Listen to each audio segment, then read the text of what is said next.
نحمدہ ونصلی علی رسول الکریم۔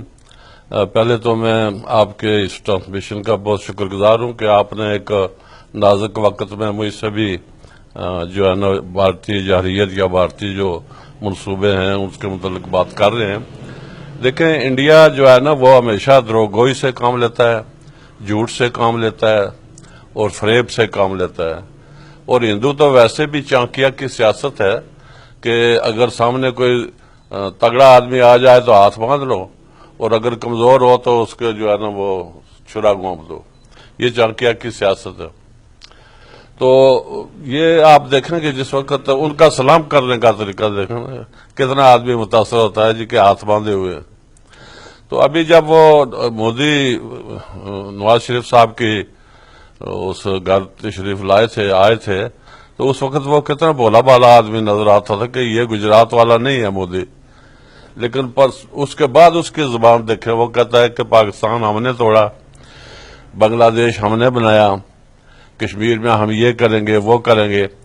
لیکن یہ سب دروغ گوئی ہے۔ اور اس وقت میں سمجھتا ہوں کہ جو یونائٹڈ نیشنز میں کی جنرل اسمبلی میں جامعہ تقریر کی ہے اور اس کے بعد جو فالو اپ ہے اس میں صدر آزاد کشمیر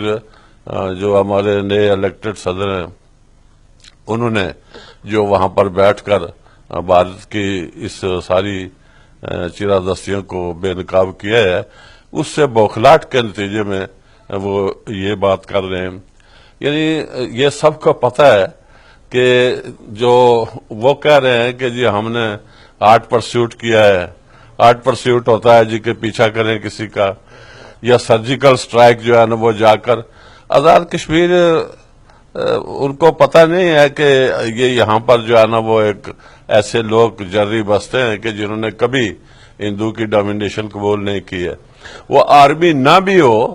تب بھی وہ اندر آ کر پھر واپس نہیں جا سکتا انڈین کوئی سولجر جو ہے، چاہے جائے کہ وہ کہتے ہیں جی کہ ہم نے پتہ نہیں 7 میل یا 3 میل اندر جا کر سرجیکل سٹرائک۔ یہ سرجیکل سٹرائک ہو یا کوئی بھی ہندوستان کی طرف سے ایسا جارحانہ قدم ہو، اس کے لیے جو ہے نا ہمیں خبردار رہنا چاہیے۔ اور میرے خیال میں ہندوستان اپنا جو اس کا ایک اتھارٹی تھی ریاست جموں کشمیر میں، وہ جیسی کیسی بھی تھی وہ لوز کر چکا ہے۔ آپ دیکھیں نا کوئی 3 مہینے سے زیادہ عرصہ ہو گیا مقبوضہ جموں کشمیر میں ویلی میں، اور 100 سے زیادہ لوگ جو ہے نا شہید ہو چکے ہیں۔ اب 5ویں نسل جو ہے نا وہ سامنے آئی ہے، اور 5ویں نسل جب میں اپنے خاندان میں دیکھتا ہوں تو میرے دادا جو ہے نا وہ قید ہوئے 1931 میں، ان کے ماموں بھی ان کے ساتھ تھے، تو ان کے ماموں 1، میرے دادا 2، پھر میرے والد 3، پھر میں 4، اور اب آگے میرا بیٹا جو ہے نا وہ اسمبلی میں گیا یا میرا بھائی گیا تھا۔ تو یہ کبھی بھی مسلمانوں نے کبھی ان کی ڈومینیشن جو ہے نا وہ قبول نہیں کی ہے، اور ہندو کی تو کبھی حکومت رہی نہیں ہے ریاست جموں کشمیر میں۔ اس میں وہ پٹھانوں کی حکومت تھی، سیدوں کی حکومت تھی، دوسروں کی حکومت تھی، سکھوں کی حکومت تھی، لیکن یہ انڈیا سٹیٹ کا کبھی جو ہے نا وہ حصہ نہیں رہا۔ ایک بات میں آپ سے یہ کہہ دینا چاہتا ہوں کہ لوگ اسے ہائی لائٹ نہیں کرتے ہیں کہ جو سیلف ڈٹرمینیشن ہے کہ لوگ کیا چاہتے ہیں۔ اگر لوگوں کی بات ہو تو پھر کوئی کہہ سکتا ہے نا جی کہ یہ کس طرح آپ جانچیں گے کہ جی لوگوں کی کیا رائے ہے۔ ریاست جموں کشمیر کی جو اسمبلی تھی اس کا جو آخری الیکشن ہوا ہے وہ 5 جنوری 1947 کو ہوا ہے، 5 جنوری 1947۔ اب 5 جنوری اور جون میں کتنا فرق ہے؟ 2-3 مہینے کی بات ہے۔ 5 جنوری 1947 کو جو الیکشن ہوا، جس اسمبلی میں مسلمانوں کی جو الیکشن کے ذریعے جو سیٹیں تھیں وہ 21 سیٹیں تھیں، اور 10 سیٹیں جو ہے نا وہ 9 ہندوؤں کی اور 1 سکھ کی سیٹ تھی، یعنی یہ 30 یا 31 میں اس وقت یہی 1 سیٹ کا فرق ہے، باقی جو نامینیشن ہوتی تھی۔ اب ان 30-31 سیٹوں کا جو الیکشن ہوا اس میں شیخ عبداللہ کے بائیکاٹ کے باوجود جو ہے نا وہ مسلم کانفرنس جو اس وقت ریاست کی نمائندہ جماعت تھی اس نے جو ہے نا اولن 19 سیٹیں جیتے، اور جو باقی 4-5 تھے جنہوں نے آزادانہ طور پر کامیاب ہوئے تھے وہ بھی جو ہے نا وہ مسلم کانفرنس میں شامل ہو گئے تھے۔ تو آپ کہہ سکتے ہیں کہ 3 مہینے پہلے جو الیکشن ہوا وہ لوگ جو تھے وہ پاکستان کے حامی تھے، اور کس طرح کہ 19 جولائی 1947 کو جو ریزولوشن ہے جو اسے میگنا کارٹا کہتے ہیں کہ جس میں ریاست جموں و کشمیر کے مسلم کانفرنس کی جنرل کونسل نے یہ فیصلہ کیا کہ ریاست میں جو ہے نا وہ مہاراجے کو کہا کہ وہ پاکستان کے ساتھ علاقہ کرے، اس میں یہ 19 MLA موجود تھے۔ یہ مجھے افسوس ہے کہ جو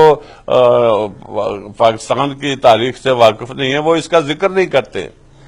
کہ بھئی 4 مہینے پہلے جو الیکشن ہوا اور ڈوگروں نے کرایا، کوئی آپ نے یا میں نے نہیں کرایا تھا، کسی مسلمان نے نہیں کرایا تھا، ہری سنگھ نے کرایا تھا۔ اس میں جو 19 آدمی کامیاب ہوئے تھے، 21 میں سے 19 ان کا فیصلہ، اور وہ 2 بھی شامل تھے، تو انہوں نے اس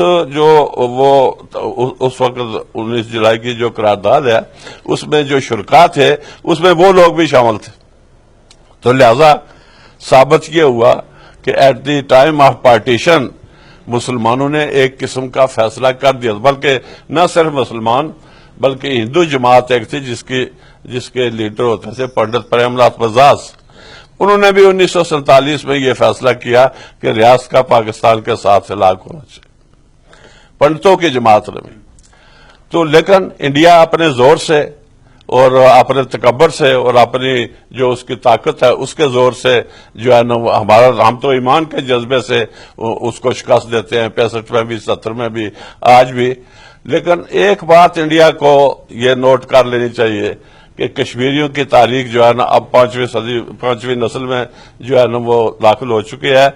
اور یہ 2.5 صدیوں کا قصہ ہے۔ یہ منگ میں وہ مقام موجود ہے، منگ میں وہ درخت ابھی جو ہے نا وہ اس کے آثار موجود ہیں جس میں زندہ کھانے اتاری گئی لوگوں کی، لیکن وہ اپنے اس آزادی کی جدوجہد اور اس آزادی کی اس تاریخ میں سے جو وہ پیچھے نہیں ہٹے، اس میں ڈپریشن آتی رہی ہے۔ تو اس لیے جو یہ ساری بات ہے کہ سرجیکل سٹرائک، وہ اپنی بوکھلاہٹ کے نتیجے میں یہ کہتے ہیں، اور انشاءاللہ تعالی پوری قوم بھی متحد ہے، اور اس میں جو بہادر افواج ہیں پاکستان کی جنرل راحیل شریف کی قیادت میں وہ بھی تیار بیٹھی ہیں۔ میرے خیال میں شاید وہ وقت آن پہنچا ہے کہ جو ہے نا وہ یہ جو ایک باطل اور حق جو ہے نا ٹکرائے گا، اور حق کی جو ہے نا انشاءاللہ تعالی فتح ہوگی۔ ہم نہیں چاہتے ہیں کہ ہمارا تو سندھ پر مطالبہ ہے کہ لوگوں سے پوچھیں، جی لوگوں سے پوچھیں گے۔ اور یہ میں پھر بھی یہ کہتا ہوں کہ یہ جو سیکیورٹی کونسل کی جو قرارداد ہے جس میں پنڈت نہرو گئے تھے شکایت لے کر، اور وہاں سے جو کشمیریوں کے متعلق یہ قرارداد منظور ہوئی کہ ریفرینڈم ہوگا، یہ امریکہ نے پیش کی ہوئی ہے۔ اب وہ بڑے معتبر پروست جو بنتے ہیں دنیا کے، ان کو تو اس چیز کا خیال کرنا چاہیے، ورنہ دیکھیں کہ اب تو یہ لوگ جو ہے نا وہاں تک جو ہے نا وہ پہنچتے ہیں جو آزادی کی جو جدوجہد کرنے والے ہیں۔ تو انشاءاللہ تعالی البتہ میں آزاد کشمیر کے لوگوں کو اس بات سے خبردار کرنا چاہتا ہوں کہ انہیں خبردار رہنا چاہیے اور انہیں تیار رہنا چاہیے کہ انڈیا جو ہے نا وہ اپنے زخم چاٹ رہا ہے، اور پھر وہ کوئی نہ کوئی حرکت کرے گا، لیکن ہماری بہادر افواج اور پوری ملت جو ہے نا پوری پاکستانی قوم جو ہے نا کشمیریوں کے ساتھ کھڑی ہے، اور ان کے عزائم کبھی کامیاب نہیں ہو سکے۔ خطاب ہوتا تو مودی یونائٹڈ نیشن میں جاتا نا، وہ تو گیا ہی نہیں، وہ تو پرائم منسٹر پاکستان کا جواب دینے کے لیے وہاں تھا ہی نہیں، اس کے وزیر خارجہ نے جو خاتون ہیں انہوں نے جواب دیا ہے۔ اور پھر اوڑی کا جو ہے نا وہ عجیب قسم کی فوج ہے کہ جی لوگ جا کر جو ہے نا وہ اس کے بریگیڈ ہیڈ کوارٹر میں جا کر وہ 20 آدمی فوت آئے، اور ان کی قبریں بھی انہوں نے نہیں دکھائی ہیں۔